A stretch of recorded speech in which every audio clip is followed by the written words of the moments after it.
What are we talking about? You play to win the game. You don't play to just play. Come after me! I'm a man! I'm 40! Can't wait! Let's go!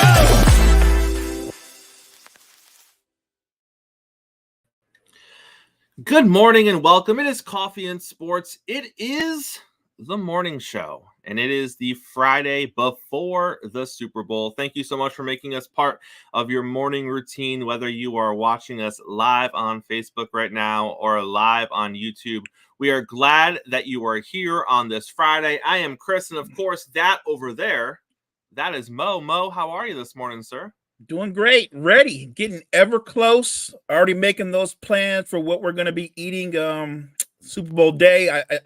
I talked about it last night on Sideline to Sideline with the guys. We are going to be having chili cheese fries, pulled pork sandwiches, and wings. Are you a bone in or bone out kind of guy, Mo? I'm a bone in guy. I want the Me juices. too. Like, why do you want chicken tenders or chicken nuggies with sauce on them, right? I can go through the drive-through and get those. Correct. That's what I'm saying. Saying. Or now, do you dip them or do you just eat them as they are? I could go either way. When they're really good, I could go either way. Me too. Now, I will say, and I some people don't agree with me, and I just think they haven't lived life enough. I like blue cheese, Mo. But there are different types of blue cheese that exist out there. There's good blue cheese, and then there's like really bad blue cheese. Like, almost bitter to the fifth power. Like, correct. The really bad stuff. My wife does not like blue cheese. I love blue cheese. Got it. See, that's why we're partners. That's why we're partners here. Mo, NFL awards were announced this week. Let's get into it. There were a couple of surprises in there. There were a couple of not surprises in there. Maybe the biggest surprise of the NFL awards, not because we didn't think he deserved it. We just didn't think it was going to go to him. And that was comeback player of the year going to Joe Flacco. I think we assumed that the NFL was going to give it to Damar Hamlin because of everything that happened with Damar Hamlin. And we had the conversation here. We had the conversation of, did Damar earn it based on the stat line that he put up this season? No. He isn't a everyday player. He isn't an every down player. That's not what he is. We thought he earned it based on the fact of my guy basically died on the field, was brought back to life, and played football again. We said that, obviously those circumstances aren't going to happen maybe ever again.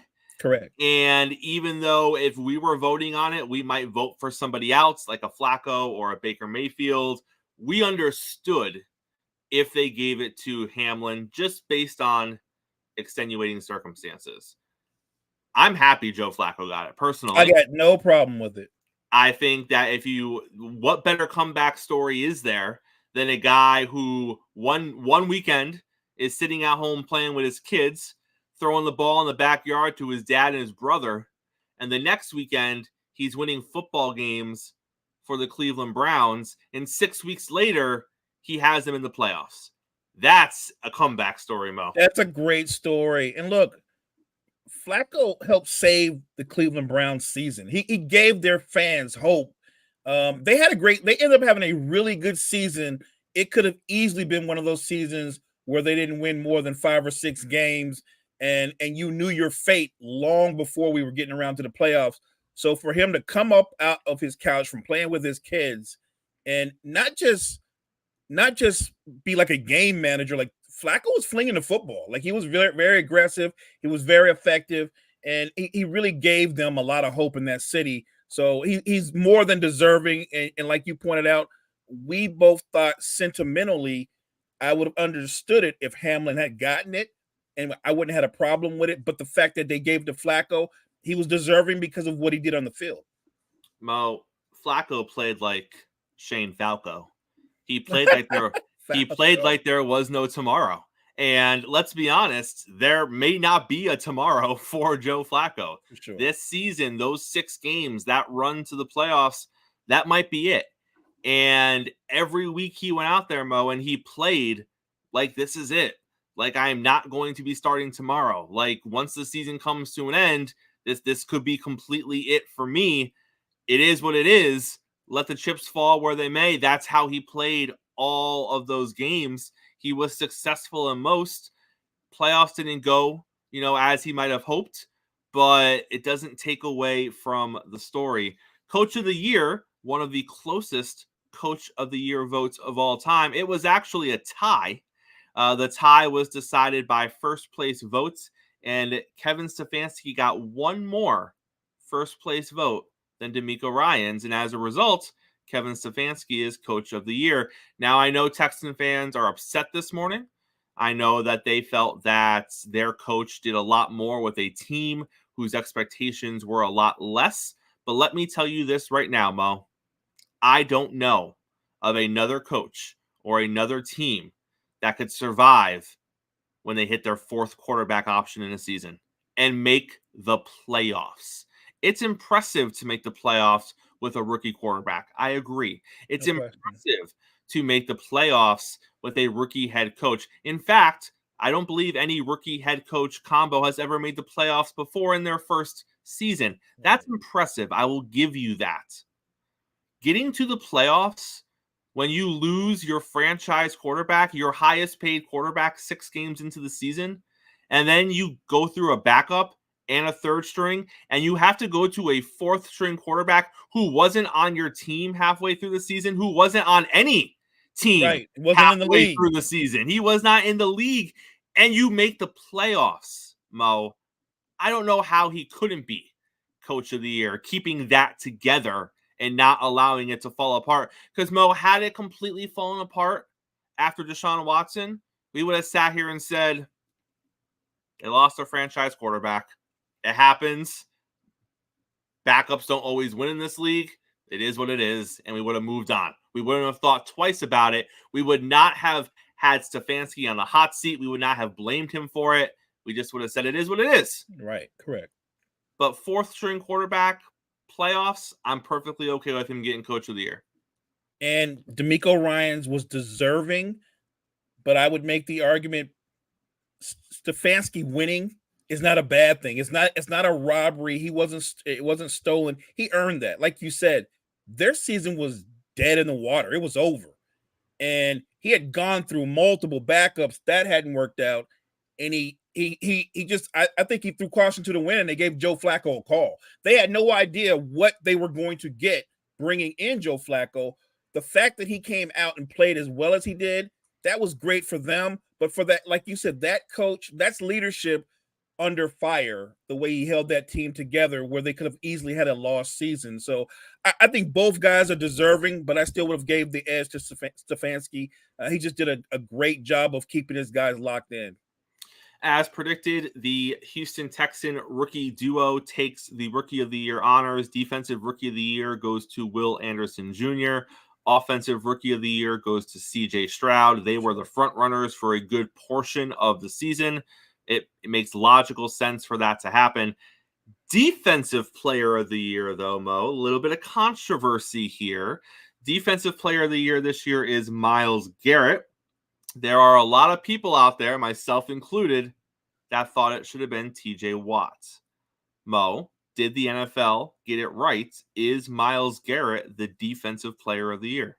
No, they got it wrong. If you were voting Defensive Player of the Year based off of maybe the first 8 games of the season, you might have given it to Myles Garrett.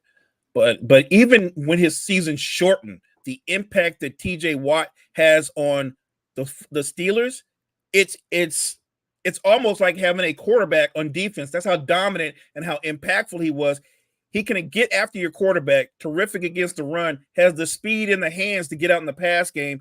He is the total package defensively. Look, I would argue that Myles Garrett was basically unheard from the last 4 or 5 games of the season.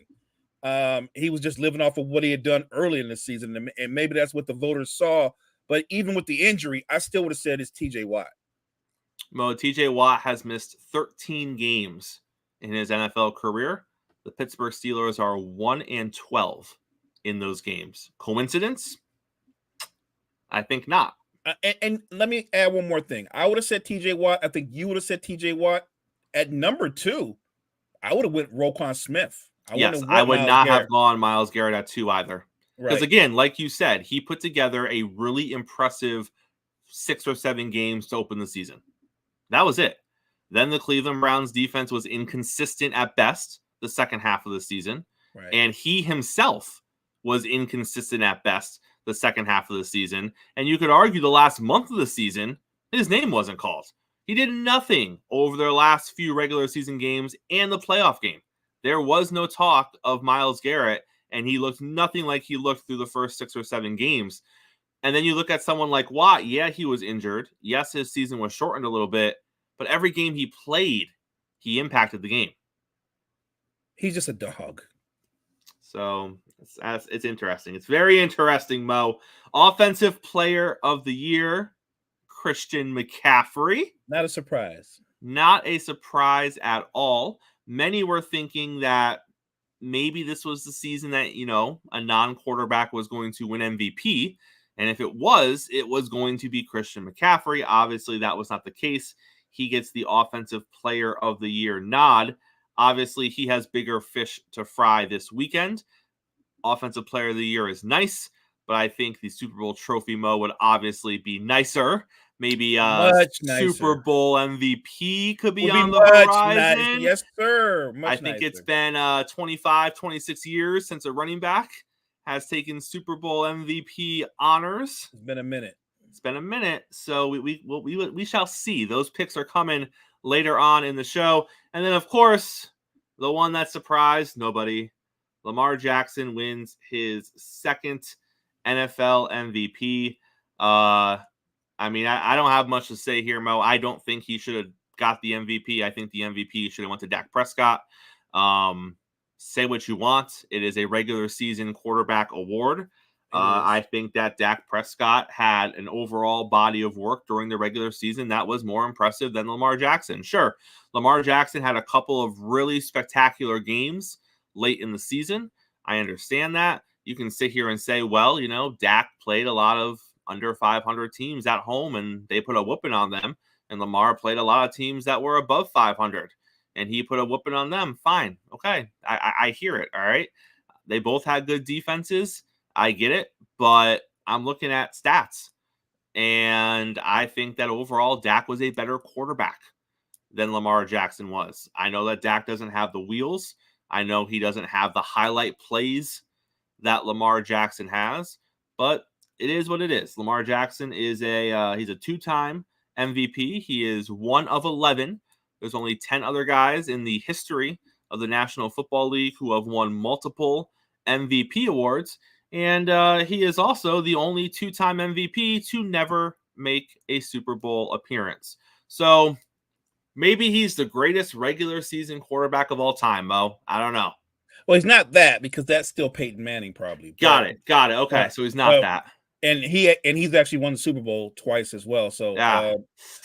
Look, I'm taking nothing from Lamar Jackson, and I think he had a terrific season. But based on what you said and what we saw, this is going to be weird for me to say, Chris, and maybe you've even thought about this too.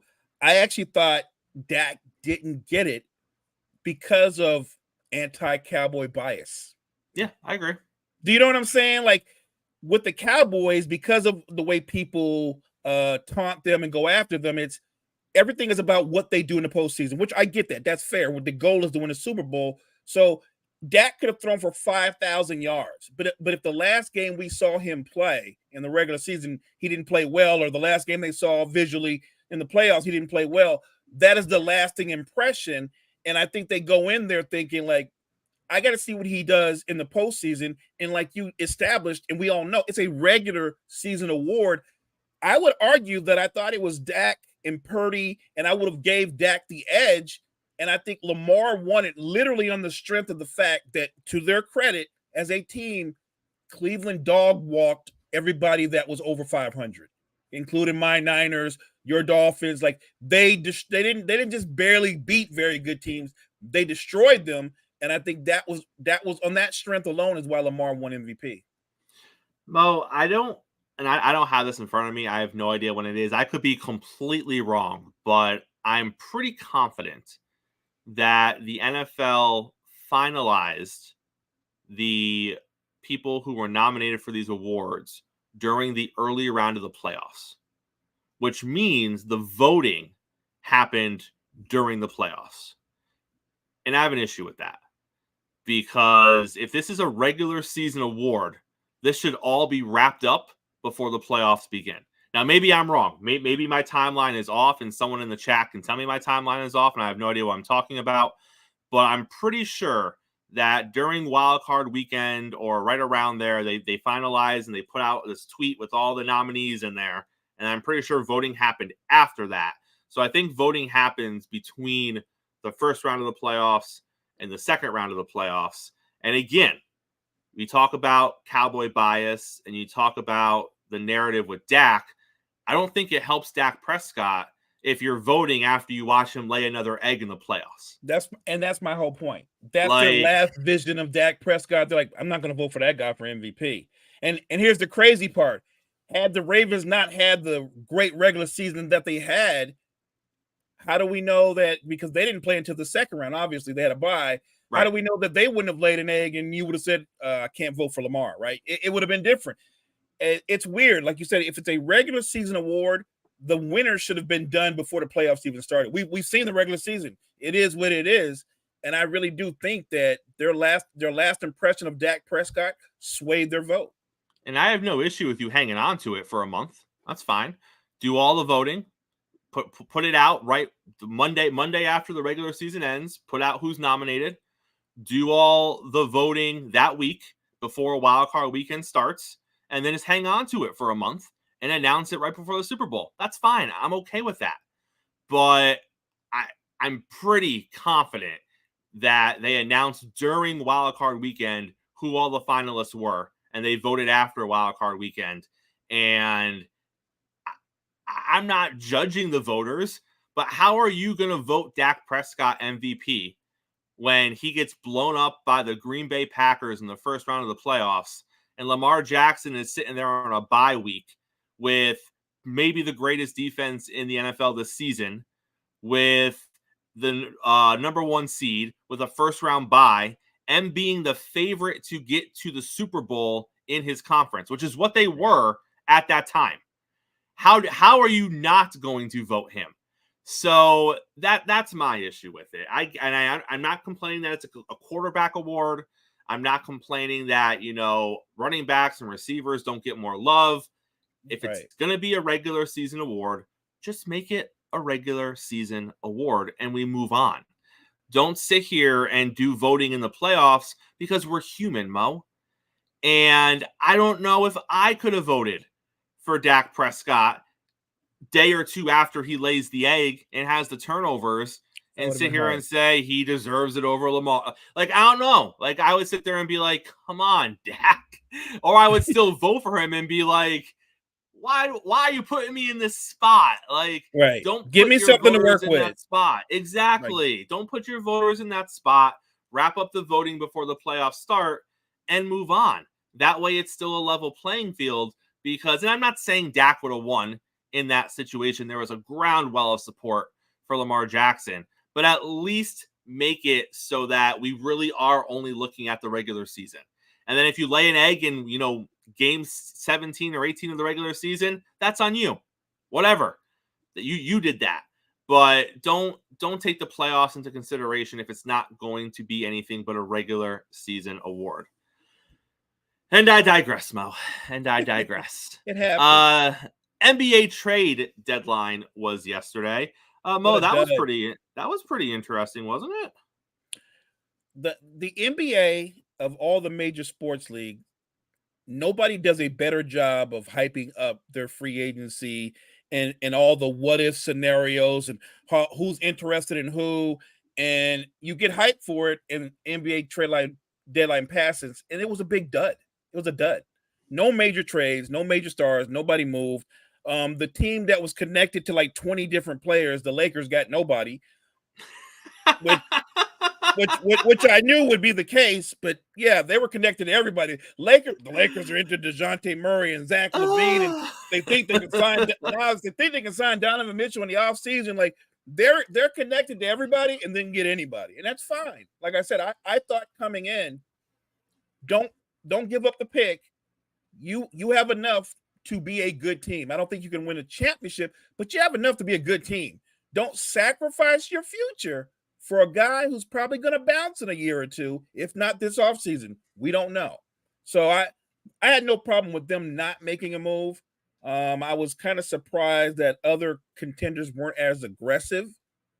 I was actually surprised that Golden State decided, you know what, we're going to keep it together and see if we can make another push. They're going to go with the roster that they have. That's interesting to me. I don't think they're going to make a push, but look, I thought Milwaukee went out and they went and got Patrick Beverley. Maybe he can definitely help them at their point of attack defense. So they certainly can't get worse defensively than they are now. So I thought that was a good move. Look, if any team won, I would say that it would be the Knicks because they got Alex Burke and they got Bogdanovich. So they got two guys that can put the ball in the basket. They gave themselves some added depth. But I don't think any contenders made major moves. Mo, we're going to go through the moves real quick, and you're just going to give me a letter grade, all right? Sure. Give me an instant reaction letter grade. We'll start with the Warriors. The Warriors deal Corey Joseph to the Pacers. They get a second-round pick back for it. F. Thank you, sir. I said that as well. The Celtics made a pair of moves. The Celtics added a player to the mix and a future draft pick. Boston acquired guard Jaden Springer from the 76ers. I don't even know what that is. Incomplete. They did get a big man from the Grizzlies. I can't remember his name. But it was like right before the trade deadline. Yes, it was. Yeah, he's going to help them out a lot. He gives them added depth. But that other move, incomplete. The Bucks trade away Robin Lopez to the Kings. Yeah, that doesn't mean that's D-.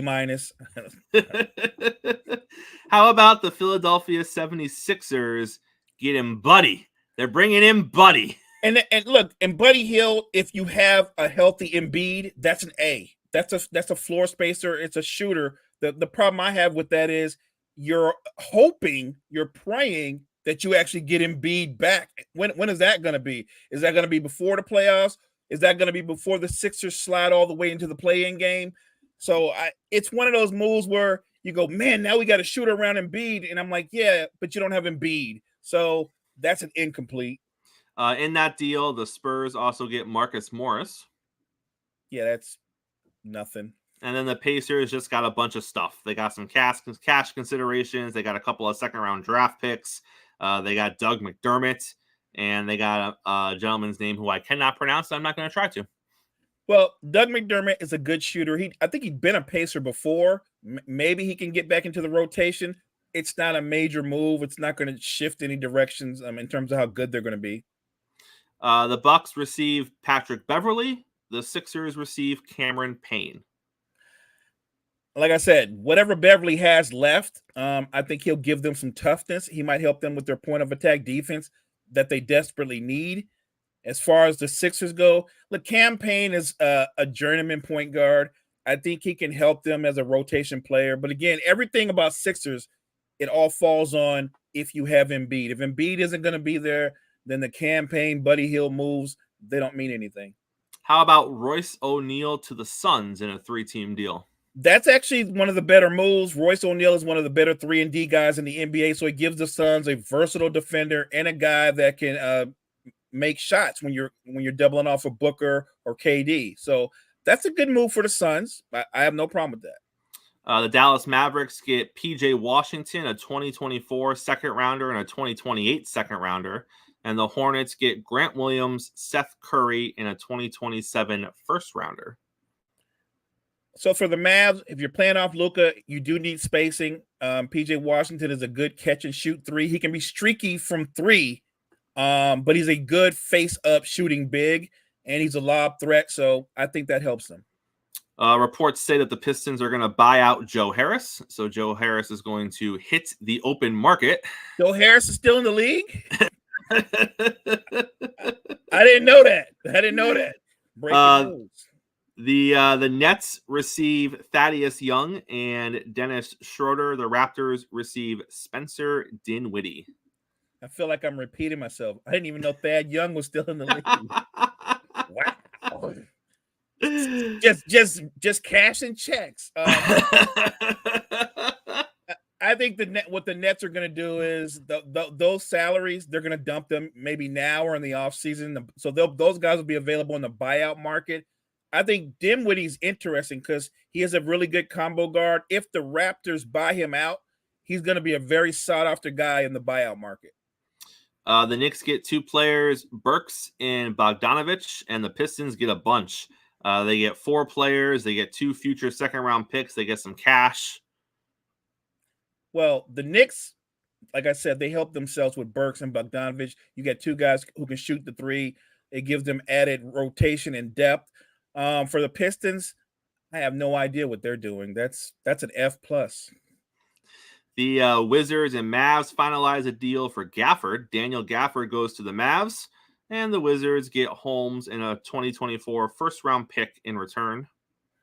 I'm guessing that they buy Rashard Holmes out. Gafford is another big who's a really good lob threat and is a rim protector. The Mavs added some more size and depth, so I like what they did at the end of the free agency. So good for the Mavs. The Thunders go out and get Gordon Hayward. The Hornets get a lot of stuff back. They get 3 players. They get 2 picks. They get some cash. I'm going to ignore the Hornets because their history says ignore them. But for the Thunder, Gordon Hayward gives you a veteran presence, and coming off the bench, somebody who's a reliable scorer. I like Gordon Hayward in a leadership role. I like him coming off the bench. We're talking about the second youngest team in the NBA, and they are going to be in the postseason. So I think he's an added and a needed veteran presence on that team. So I like that move. Continuing with the what is Detroit doing? They trade a second-round draft pick for House Jr. Yeah, Eddie, and that's somebody who that's Daniel House Jr., right? Yeah. They're probably gonna release him. So I'm not sure what that is. It seems like a salary dump move, but nobody really knows what they're doing over there. So yeah. The Jazz get Otto Porter Jr. from the Toronto Raptors. He's still in the league? That's another one. That's 3 of them. I didn't even know Porter Jr. was still playing. Let me rephrase that. He's in the league. He's not playing. There's correct. He's getting paid though. He's collecting those checks. And I am not hating. I'm just jealous that he's getting paid to have the best seats in the house. I'm jealous. Mo, yesterday the long anticipated Kobe Bryant statue was revealed. Everyone who was in attendance for this event, they also received a really cool Kobe jersey. If you haven't seen these jerseys, just go look on social media. They are pretty awesome. I'm sure someone's selling theirs for a lot of money if you want to get your hands on one, but they were pretty cool. But fans can never be happy, Mo. So there are a lot of people who are underwhelmed with the statue and how the statue looks. Let's keep in mind, and Vanessa said this, the design of the statue was chosen by Kobe. It is him walking off the court from his last game ever in the NBA. He has the one finger up. That's the game that he dropped the 80 in. So apparently Kobe is the one that kind of put forth what the image was when the statue was finally made. They held true to that. And this is actually going to be the first of 3 statues for Kobe. A second statue featuring him and his daughter is going to be made, and a third statue featuring him in the number 24 jersey is also going to be made. We will see those at a future date. But Mo, what did you think of the first one? I didn't have a problem with it at all. Look, it was the move that he made right after he'd scored the 81 points and he was coming off the court. And more importantly, if Kobe's good with it, if it's his choice, I'm good with it. I'm with Vanessa Bryant 100%. I like what she said at the end. I'm not going to repeat what she said, but I have no problem with her sentiments. Because she knew. You know she knew. She knew that people were going to say crap about it. She knew that people were going to be like, well, why wasn't it this moment? Or why wasn't it that moment? Right. Because that's not what Kobe wanted. So this is what he wanted. This is what he got. And if you don't like it, I don't care. And that's how it should be. Because who the heck are we to sit here and be like, oh, they could have done better with the statue? Really? That's what we're going to get all up in arms about, the statue? Right. Rather than just celebrate the fact they were doing something for him and about his day and immortalizing him. That's what the thing is about, celebrating that, not knick-knack. You should have showed him when him tearing the jersey off, or you should have had him dunking. Like, what about Kobe with the afro? They didn't do that one. Like, you're never going to please everybody. But what we should all agree on is they're celebrating Kobe for the career that he had, the great player that he was. Leave it at that. And Mo, it's funny because that was literally some of the comments. People wanted Kobe with the afro in the statue, and we're upset that it wasn't Kobe with the like. That's what you were anticipating. That's what's got you all riled up. They didn't give him the fro. Come on. Guess what? The Kobe that you saw in 2001, the one that we saw in 2014, that guy didn't have an afro, right. and he couldn't grow it back. If you know what I'm saying, like, he wasn't ageless. He was a real person. It happens, and I have no problem. And how do you guys know? Because, like you said, Chris, there's going to be 2 more statues. Hey, maybe one of them they will have him with the fro if it makes you guys happy. I don't know. The 2024 Pro Football Hall of Fame class was announced. We're going to take a couple of different angles at this. First, just real quick, the gentleman who made it into the 2024 Hall of Fame class, we have Dwight Freeney, Andre Johnson, Randy Grinshar, Patrick Willis, Steve McMichael, Devin Hester, and Julius Peppers.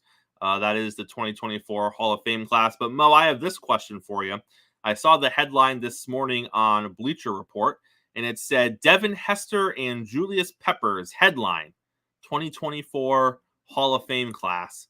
And the first thing I said to myself was, did Andre Johnson not make it into the Hall of Fame this round?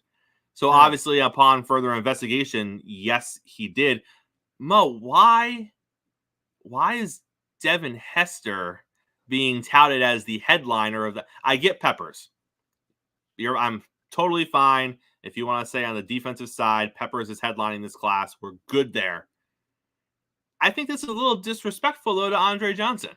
I'm taking nothing away from Devin Hester. The records that he has as a kick returner, I got you. But can we talk about the fact that Andre Johnson was an amazing wide receiver for a very long period of time in this league? Not to mention the fact that Devin Hester, was also a wide receiver and nowhere near the wide receiver that Andre Johnson was. They were basically playing the same position. The only difference is Hester is getting in for his special teams acumen, which, by the way, was incredible. He was terrific at, right. But they were both wide receivers. And if you just look at the wide receiver resume, Devin Hester is not a Hall of Famer. So I don't think Devin Hester is headlining any Hall of Fame class, Mo, but maybe that's just me. I don't know why he's headline. And I would actually say, if I was going to say there were headliners, I would have had Freeney right there. I also would have picked Freeney. Yeah, Freeney and Julius Peppers I would have had right up there with Andre Johnson as the headliners. Freeney is so unique because of his speed and that spin move. That spin move, the agility to have that spin move at that size, to go at that strength, like at his peak, just unblockable. Peppers could do a little bit of everything. So those are my headliners. I don't know where Hester comes into the fold there. He's deserving of being in there, but I would have had Freeney and I would have had Peppers and, of course, Andre Johnson. Those would have been my headliners. Mo, WWE had their WrestleMania kickoff yesterday in Las Vegas. So, why not? Super Bowl is going to be there. You already got a bunch of media out there. Might as well take advantage of it and have the WrestleMania kickoff a couple of days before the Super Bowl. But, Mo, we talked about this a couple of days ago. And what we said was, can we just be patient? Can we just wait and see where the chips fall before we start complaining about creative, before we start complaining about decisions that WWE is or is not making? Let's see what happens on Thursday. with the press conference. Let's see what happens on Friday on SmackDown, a week after Cody gives up apparently his WrestleMania spot to The Rock. And we're on our way to Rock Reigns at WrestleMania, and Cody's been thrown to the side like the stepchild nobody loves, and the internet is up in arms. Let's just see where we are a week later. And then if things are confirmed, then we can be upset about it and we can have temper tantrums. Well, leading into last night, The Rock was a guest on the Pat McAfee show, and he talked about many things outside of wrestling, but obviously with Pat McAfee officially being the head announcer on Raw, with Michael Cole, he's going to talk about the business as well, and they're going to talk about WrestleMania, and they're going to hype up the press conference that was happening later on that afternoon. So The Rock went into this whole, he cut a promo, let's be honest. He cut a promo on the Pat McAfee show, and as he was cutting the promo, he was talking about that there's 3 groups of people. Group 1 is Cody Rhodes. Group 2 are dedicated Cody Rhodes fans that The Rock has no issue with. And then group 3 are the Cody crybabies. And then The Rock went on to talk about how the son comes into the room and he wants dad to go play catch with him.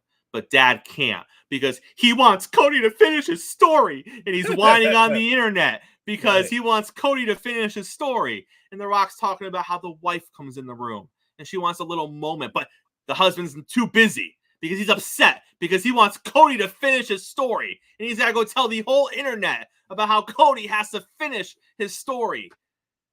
And I'm like, okay, this is a little heel Rock. I like this. I like that The Rock's leaning into it. I like that we're not ignoring the fact that there is this groundwell of support for Cody Rhodes. So I was okay. I didn't think anything of it, but I was okay. Then you get to the press conference, and Seth Rollins is there as well, rightfully so, as the World Heavyweight Champion. And Roman does his thing. Seth does his thing. The Rock comes out. The Rock does his thing. He gets half boos, half cheers. And The Rock's really hyping up the history of the family. They got this huge family tree on the screen behind them. There's like 40 different people on it because the bloodline, it's a legitimate thing for people who don't know. It might be the greatest wrestling family of all time. Like, it goes back, 40, 50, 60, 70 years, generation after generation. I think it's 5 or 6 generations deep. Man, you're talking about Peter Maivia, the Wild Samoans, Alpha and Stick. I mean, it is deep. This bloodline is deep. It is far-reaching. There are people coming up in the next generation that are going to continue this bloodline. Like, it's not going away anytime soon. So all of that is happening, and they're building up Rock and Roman, and then Cody comes out. And Cody says that he's made his decision. And his decision is he wants what's his. He's going after Roman Reigns at WrestleMania. And you're like, oh, well, hang on a minute. I thought we weren't going that way. I thought you gave it up. I thought The Rock was going to have your spot now. Right. And then Cody gets in Roman's face and he tells Roman that if your grandfather were alive today, he looks at The Rock and he says, if the High Chief were here today, they'd be ashamed of both of you. And then him and Roman have a little stare off. And then The Rock steps in front of Roman and basically tells Cody, if you make fun of his family, you're making fun of my family. If you make fun of his ancestors, you're making fun of my ancestors. You make fun of his blood, you're making fun of my blood. And now me and you have a problem. And he slaps Cody in the face. And then all hell breaks loose. So now I look at it, and Mo, here we are. We said be patient.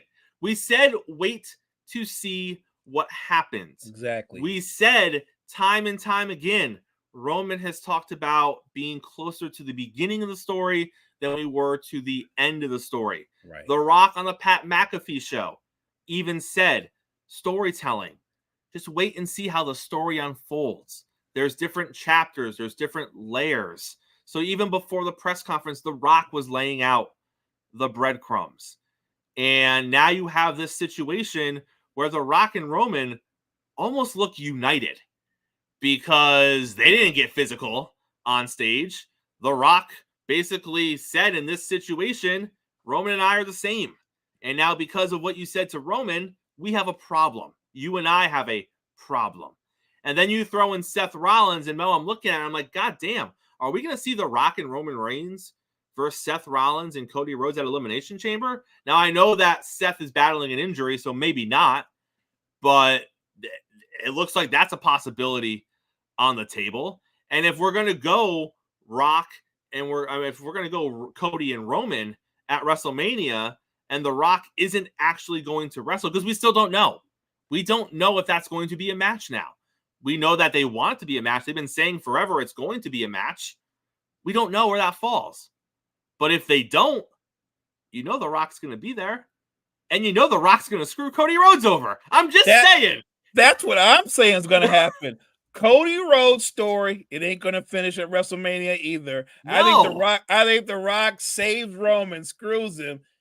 And this kind of goes to what you leaned into. The Rock steps forward. Roman has the belt, but The Rock's going to claim being the head of the table, right?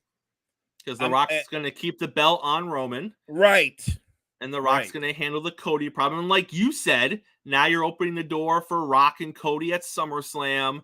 And I think we all see it come to a head later on. I don't think we're there. I don't think we're at the end of the story yet, Mo. No, we're at the beginning. You said this a long time ago. Just listen to what Roman Reigns said. He gave you some breadcrumbs. He said we're closer to the beginning than we are the end. And I think this is something that's going, and it's great for fans because this story is going to play out well into the summer. That's great. I love. Look, there's very few wrestlers who have the ability to walk both sides. The Rock can walk both sides. Steve Austin can walk both sides. Very few guys could do that and do it at the level that they do it at. So I love it. Mo, we have NBA All-Star Weekend coming up. NBA All-Star Weekend might be the best All-Star Weekend if I'm thinking about it real quick. Baseball does a decent job with the Home Run Derby, but I don't think the actual All-Star game is something that people really come out for. The Home Run Derby, absolutely, if your guy's in there. No one really cares about the NFL and their Pro Bowl activities, although, you know, the highlights get a little more play now because they've revamped it a little bit. Yeah. The NHL does a good job with their All-Star Weekend if you're a hockey fan. I don't think the NHL All-Star Weekend is pulling in any non-hockey fans or, you know, just pedestrian hockey fans. So, but for actual hockey fans, the NHL does a great job. Speaking of the NHL All-Star Weekend, and I don't know if you saw this. This is actually up on our TikTok right now if you want to go take a look. They did something at the NHL All-Star Weekend with different celebrities, and there was like celebrity drafts for different teams and whatnot for fantasy hockey, and it was really cool. And Michael Bublé was there. He was the owner of a team. Will Arnett was there. He was an owner for a team. So after this big draft during the NHL All-Star Weekend, they have all these celebrities who drafted these teams come do press conferences as if like they're the actual owner. Like it's hilarious because they're treating it like it's a real thing. I love that. It is. It was funny as hell. So Bublé gets up there and he's visibly out of it. Like he's looking a little unhinged, like he's rambling a little bit. You're like, what is Bublé doing? And then he admits it. His friend gave him a micro dose of mushrooms. Oh, I saw that. And he goes, but he lied. It wasn't a small dose. And then you got Will Arnett with the ultimate bro move that I have ever seen in my life. He lets Michael stop talking and immediately pivots the conversation somewhere else. So Bublé goes on to this whole thing. He acknowledges he's high. He acknowledges he's on mushrooms. It was like a confession. Right. And then Bublé pivots and he's like, man, Michael, you know, you just sat here and you talked about your love for hockey and how you're in all these hockey drafts and all these hockey fantasy leagues. You probably just lost so many female fans from all this fantasy sports talk. Like literally just pivoting the conversation away from the mushrooms. Right. And Bublé's like, well, the mushrooms probably didn't help either. And then Will's like, all right. I tried. Are any of you out here actually going to ask me about the mushrooms? Do any of you have that kind of gall? And they didn't. None of the reporters questioned the mushrooms. But Mo, did you have on your 2024 bingo sheet Michael Bublé, national TV, high on mushrooms? I did not. I was channel surfing and I stopped in mid rant, but I caught the part where, because I didn't know what was going on, but he was talking about my friend. Only he told me he gave me a micro, and I'm caught up in it. And I'm like, this guy's saying he's high. And I was wilding because he was just confessing everything. Like, he was talking the way you would talk if it was just three of you in a room. Correct. Do you know what I mean? And that was going to stay between the three of you and not like a bunch of people out there. And Will's sitting there like, what is going on? Right. But like I said, Mo, NBA All-Star Weekend. Let's ask the question that everybody wants to know. Are you team Steph? Or are you team Sabrina? I'm really rooting for them both. But if you want me to say who could use the boost, then I'm team Sabrina, because I look, and I know the WNBA can use all the publicity that they can get, and it's going to be a great night. It's going to be a great boost for the league. So I'm just excited. I hope it's one of those things where they both put on such a show that they end up having to have a shootout and like do some more shooting, extend it out. Yeah, I want it to be close. I don't want Steph to run away with it. And I probably shouldn't say this because it's going to be taken the wrong way. But I'm going to put it out there as a statement, and I'm going to walk away from it. I also don't think Steph wants it to be a blowout. And I think Steph understands that it being a blowout is probably the worst way it could go. I mean, I think he understands that, but I feel like knowing Steph, he's just going to go out there as a competitor. Yes. If he puts up 30 in a round and she only puts up 25, that's not his fault. Who do you think shoots first? I think she shoots first. Look, Sabrina's really cocky. She doesn't lack for confidence. I think she'll volunteer to go first to try to put some pressure on him. Mm-hmm. What if she goes out and drops 30 in a round herself, and she's looking at him like, top that? So it's going to be fun. I don't think either of them feel pressure, but I do think you make a great point that Steph is aware of how it could appear. I'm not saying in any way that he's not going to give you his best. No, he's gonna compete. But like I said, I think there is a world where if things potentially got out of hand, I think Steph is aware enough to do his best to not turn it into something more than it needs to. Fair. And I would also say, though, look, the way that she shoots, he better shoot well. Oh, he better shoot well. And I don't expect her to have an off night. Like I said, she's going to be completely in her element. She is a knockdown three-point shooter. She's using a women's ball, so she's not. There's nothing outside of her comfort zone.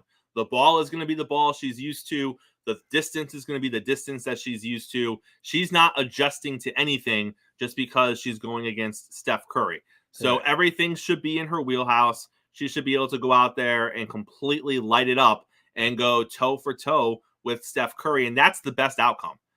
Regardless of the winner, if they're just going back and forth and trading blows, then that's all I'm looking for. Then the fans win. We win. Yeah, 100%. Absolutely 100%. Key is saying things to me in the chat. I don't know what she is referring to. Key, please inform me what. Oh, I see what you're referring to. What did she put out there? Key is dropping a fancy new videos in the chat. So I guess this is Key's way at production of saying take a commercial break to play the fancy new video. So I guess we'll do that, Mo, since I'm getting yelled at by Key in the chat here. Let's take a quick break. When we come back, we are going to break down the Super Bowl. We are going to make our official Super Bowl predictions. All of that is happening 30 seconds from now. Coffee and Sports. It's the morning show powered by Sports Empire Network.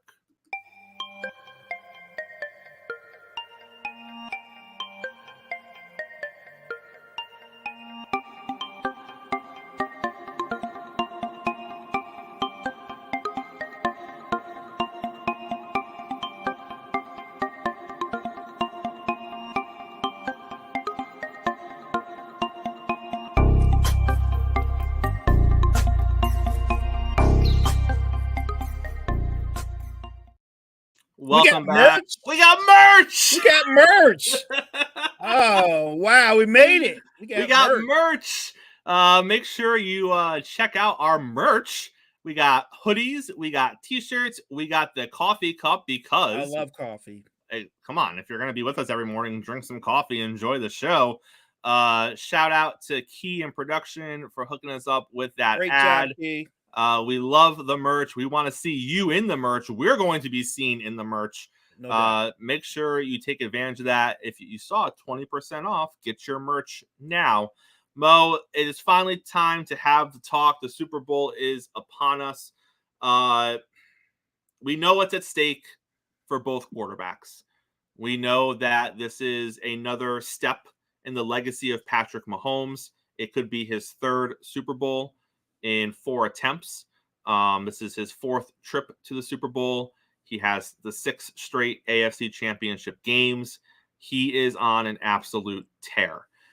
It's also a season, let's be honest, 5 weeks ago, we said no way. We said, yes, they're going to win their division because there's no one else that's going to win that division right now because they all suck. So we said, sure, they're going to win their division, but he's not going to go on the road, and he is not going to win a playoff game in Buffalo or Baltimore or Miami or all the other places we were speculating we're going to have a home playoff game. And then he just turned around and he went through the 3 best quarterbacks in his conference this season. He knocked off Tua, he knocked off Josh Allen, and then he knocked off the 2-time MVP, Lamar Jackson. Those, if you rank the top 5 quarterbacks in the AFC this season, statistically, those 4 guys, including Mahomes, were all going to be on that list. And he went through all of them. Now he's facing the other quarterback besides Dak Prescott, who is in the MVP conversation, in Brock Purdy. So if he were to pull this off, not only is he doing it in a season where the expectation wasn't there, and you could argue the weapons are not there, and you could argue that it's been a turbulent season, he is going through legitimately the best quarterbacks in the league that he possibly could have gone through. I mean, the only other quarterback you really could have added to that list that he doesn't have the chance to go through is Dak Prescott. But statistically, if you were to say, hey, who are the top 5 or 6 quarterbacks in the NFL this season, he's basically gone through all of them if he ends up winning the Super Bowl. On the other side of it, you have Brock Purdy, who has done everything he could possibly do 1.5 years into his career, Mo. I don't know what more you want from him. He took a team to the NFC Championship game his first year in the league as a 3rd-string quarterback. Let's keep that in mind. He wasn't a backup. He was a 3rd-string quarterback coming into the season. Correct. We probably didn't even know if he was going to make the team coming into the season, but he did. He was a 3rd-string quarterback. He got an opportunity, and he took his team to the NFC Championship game. A game, by the way, that they were in competitively until he gets hurt. He gets hurt. He exits the game. Things don't go their way. The Niners lose. Now we come to season number 2. In his first full season in the NFL, he again brings his team to the NFC Championship game. All the while, the narrative is he's just a game manager. He's not really an elite quarterback. At best, his ceiling is he'll be good. He's the 10th best player on his team. It's all the other skill positions and the defense and the scheme and the coaching that are getting him to where he's getting. And now he sits here in the Super Bowl. 2 seasons, 2 NFC Championship games, 1 Super Bowl appearance. Mo, you could argue he's in the early stages of doing what Patrick Mahomes did. Now, we don't know how the next 4 years are going to go, but you can only judge on what you currently have in front of you. Patrick Mahomes started his career off going to 6 straight AFC Championship games as a starting quarterback. Brock Purdy has started his career off going to 2 NFC Championship games. Every season Brock Purdy has finished, there has been an NFC title game in there somewhere. Every season Mahomes has finished, there's been an AFC title game in there somewhere. These are 2 accomplished quarterbacks. The only difference is Mahomes has been doing it 4 years longer. We know what the narrative is going to be if Brock Purdy and the Niners lose this game. It's going to fall on Brock Purdy. We get it. That's what happens in the NFL, right? You fail, it's the quarterback. You succeed, it's the quarterback. There are very few instances in NFL history where a team has failed or succeeded and they've been like, oh, well, the defense. Usually it's the quarterback that gets the glory and gets everything heaped on afterwards. That being said, Mo, I don't know, at least with the Niners, if the quarterback is going to have the biggest impact on the field. Not because he can't, but I think what you're looking at, honestly, is CMC. If the Kansas City cannot shut down CMC in the first quarter, if he gets going, everything San Francisco does on offense branches off of that. If he's having success in the run game, now you're going to see Debo have success in the run game. Now you're going to see the gadget plays. Now you're going to see different things open up offensively, all because the focus on Kansas City is going to be on CMC. Now, Gene made a great point last night on sideline to sideline. This Kansas City defense, most of you probably didn't realize this, is about on the precipice of doing something historic. No team in NFL history has gone an entire season without allowing more than 28 points in a game. The Chiefs are on the verge of doing that if they can hold the Niners to less than 28. They could lose this game and still hold the Niners to less than 28 and be the first team in NFL history to do that. CMC, I think, sets the tone for the Niners. On the other side of it, I think the long drives set the tone for the Chiefs. Obviously, you got to get Kelsey involved early. Hopefully, he doesn't have a case of the dropsies. I don't think he will. He's found the fountain of youth here in the playoffs, Mo. But I think what you're going to see is it's going to be, can Kansas City sustain those long drives and just dink and dunk you to death? And then there might be a deep shot or two in there somewhere. And on the other side of the ball, can the Niners establish the run game, which is going to open up everything else their offense can do? Are there any keys that you think I didn't hit on? I think you touched on all of them. I would only add that because I expect Snead to match up with Ayuk, I think the guy that could have a big game could be George Kittle in the seams. Because remember, he's a great blocking tight end. And they will use him because I do think that Spags is going to come after Purdy a couple of times. Yep.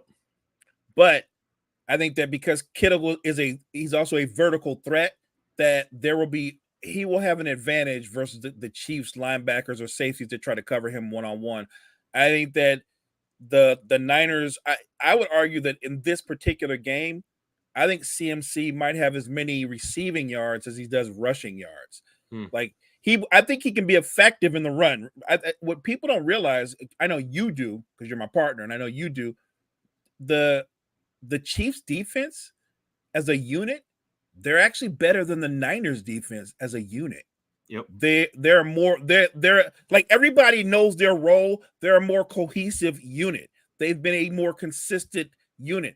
The Niners have bigger names and have a more wow factor when they're at their best, but they can be very inconsistent. And so what I need Bosa. I need that front four to show up. And they need to, when they attack on third down, they need to be disciplined in their rush lanes. Because if you're not disciplined in your rush lanes against a Patrick Mahomes, he's going to shed that first wave and gut you for 10, 15 yards and slide.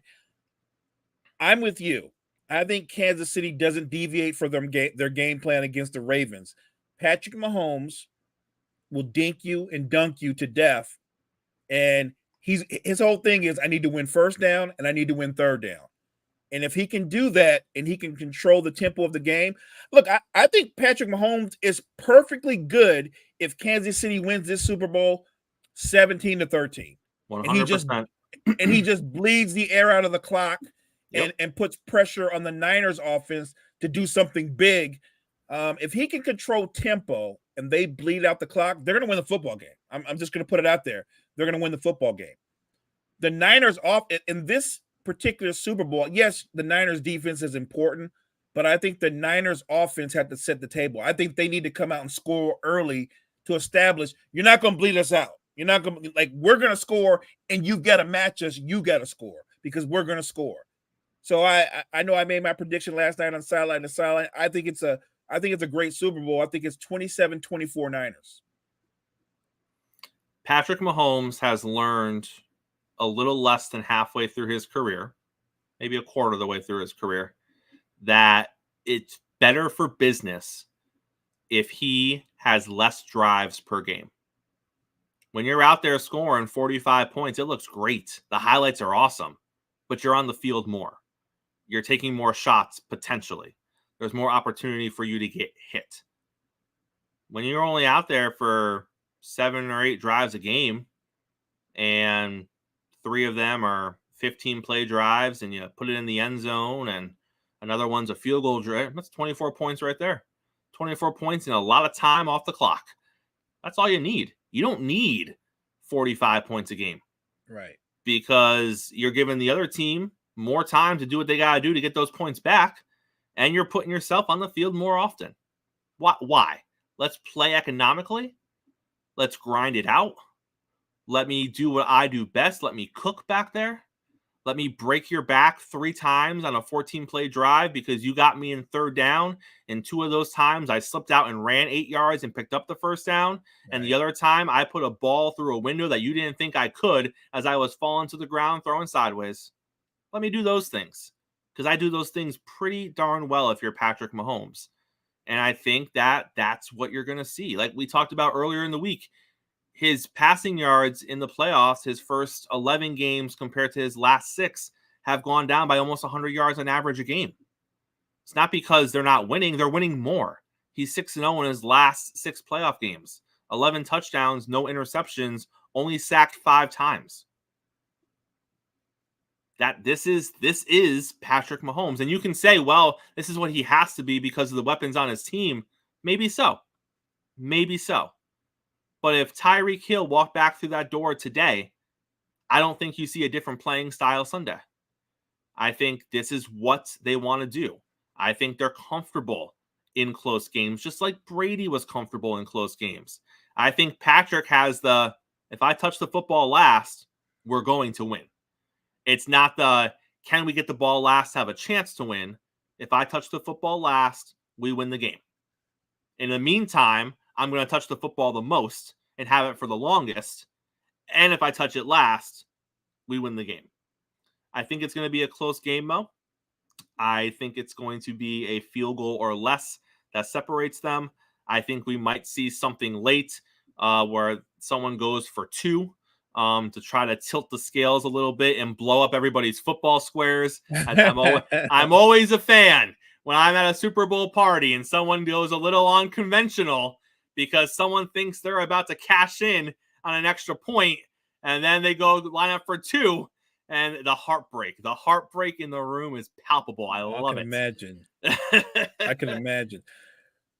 Look, I'm with you. So every fan has a fear, and my greatest fear is I think it's a great Super Bowl, but my greatest fear is everything that you said. We're watching Patrick Mahomes, and I honestly think that he's traded wow factor for mastery of his craft. Mm-hmm. And I think we're talking about one of the great quarterbacks who could very well, when it's all said and done, be the guy. But we're talking about him at the height of his powers. And my fear is it'll be a great Super Bowl. My fear is we will score late, but we're going to leave time on the clock. That's my fear. And my fear is there's going to be multiple third downs where we're like, we got him. And this guy's going to make a play. He's going to make a play where there isn't a play to be made. And that's my fear. Look, in a perfect world, I'd like the Niners to win and have a little bit of a cushion where my heart's not coming out of my chest.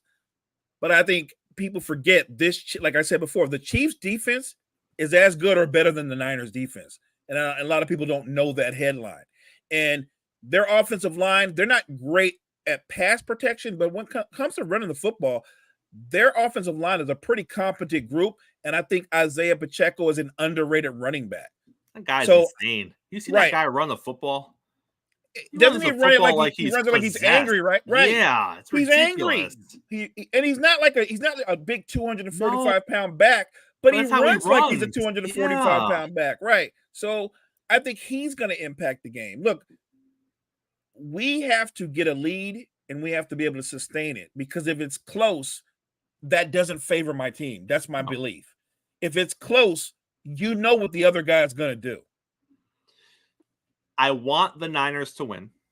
I think it benefits the league if the Niners win. I would love to see a budding rivalry between the Niners and the Chiefs. I think they're both going to be good teams for a long time to come. History is on your side, Mo. When it comes to Super Bowl rematches with the same teams and the same coaches, the coach that lost the first time is 3-0 when they match up the second time. Just saying, history is on your side here. Does that always work? No, I'm only saying does that always work because, well, no, you make a good point. That might be so. I was thinking about something else because I was like, well, the Giants beat the Patriots twice, but I think they had a different coach, right? Yep. Yeah. But yeah, look, if that's something to make me feel better, it won't. It doesn't make me feel that good because I hope this Super Bowl doesn't become about the coaches, because I feel it becomes about the coaches, that leans towards Kansas City. My official pick is going to be the Chiefs, 21-17. I think the Chiefs win. I think it benefits the league if the Niners win. I like parity. But at the same time, I also like a GOAT. And I'm a big fan of seeing singular great athletes just be great. And, you know, I'm not a Mahomes hater. I'm not a Kansas City Chiefs hater. Obviously, I hate them when the Dolphins play them. But Tom Brady taught me as a young football fan that you don't get a chance to see greatness often. And as we're starting to see that with Patrick Mahomes, I think that as football fans, we are potentially blessed to see Brady kind of give way to Mahomes, and Mahomes have the opportunity to accomplish what Brady did on that level.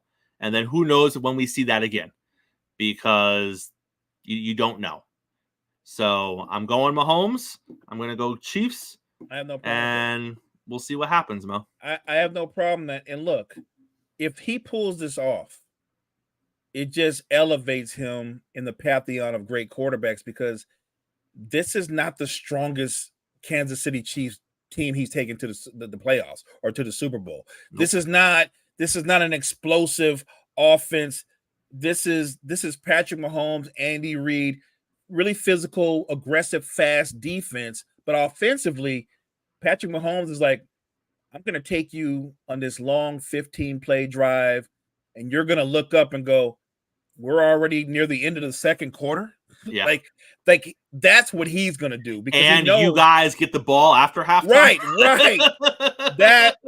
That's what he's trying to do. And what I need is look, to me, it really is going to come down to the Niners front four.